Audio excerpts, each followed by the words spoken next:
Magkano ang magagastos natin pag tayo ay magpapa-professional driver's license o yung magpapa-change classification po tayo from non-pro to professional. So ito, mabilis na lang to mga kaibigan na. So ang unang requirement natin dyan ay dapat meron kang TIN number.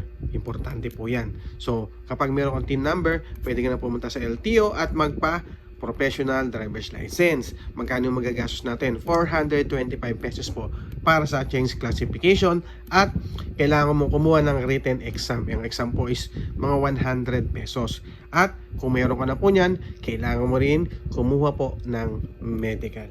Okay, so yung medical siguro nag-range lamang ito ng 500 to 600 pesos. Yun lang po ang magagastos natin kapag po tayo ay magpapa-professional driver's license. Pero dapat pasok ka pa rin sa requirements. Dapat kung ang code mo ay code A at gagawin mo itong professional, dapat ito po ay naka 6 months na. Kung naka code B ka naman, dapat naman po ikaw ay 1 year holder na ng code B.